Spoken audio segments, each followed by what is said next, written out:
অভয় থেকে অভিজিৎ, হরগোবিন্দ থেকে তামান্না। তৃণমূলের জামানায় বারবার স্বজনহারাদের অর্থের টোপ, কিন্তু বারবারই ব্যর্থ হয়েছে শাসক দল। টাকায় চোখের জল মোছানো যায় না, চোখে চোখ রেখে শাসককে এই বার্তাই দিয়েছে হতভাগ্য পরিবারগুলি।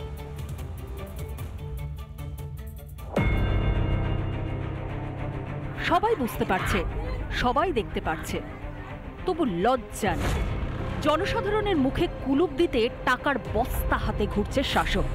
সব দোষ, সব অন্যায় ঢেকে দিতে বারবার টাকার টোপ দিচ্ছে, কিন্তু সবকিছু তো টাকায় কেনা যায় না।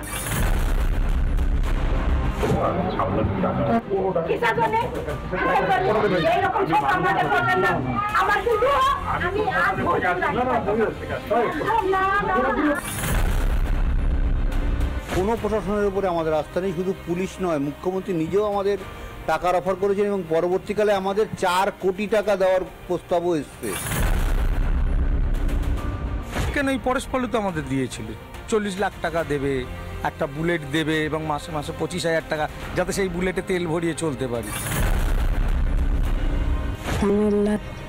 মা তামেল্লাকে হারাইছে, টাকা পয়সা লাইনি, তেমনি আমার স্বামী আমার ছেলেকে হারাইছে, আমার টাকা পয়সা লাইনি।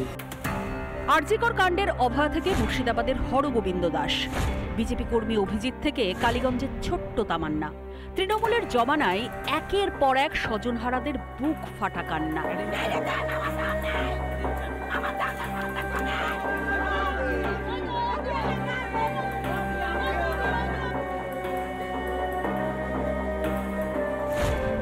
বারবার রাজ্য প্রশাসনের ব্যর্থতার সামনে চলে এসেছে, আর ঠিক তখনই যেন ক্ষতিপূরণ দিয়ে ধামা চাপা দেওয়ার চেষ্টা।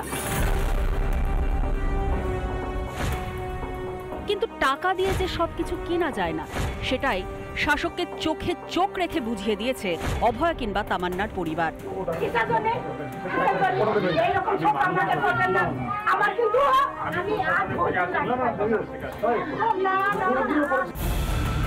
স্বজনহারাদের শূন্যতা কি টাকায় মেটে? না, টাকায় চোখের জল মোছানো যায় না। চোখের জল মোছাইতে টাকা দিয়ে চোখের জল মোছানো যাবে না তামান্নার মায়ের। এসবের পরেও কি শিক্ষা হবে শাসকের, নাকি মানবিকতা বোধটাই হারিয়ে ফেলেছে? তাই কি ক্ষমতা ধরে রাখতে সবকিছুই অর্থের তুলা দণ্ডে মাপতে চায় তারা? রিপাবলিক বাংলা। নানা ধরনের কন্টেন্ট দেখার জন্য লাইক করুন, শেয়ার করুন আমাদের ফেসবুক পেজ, সাবস্ক্রাইব করুন আমাদের ইউটিউব চ্যানেল। পাশাপাশি অন্যান্য ব্রেকিং নিউজের জন্য অবশ্যই চোখ রাখুন রিপাবলিক বাংলায়।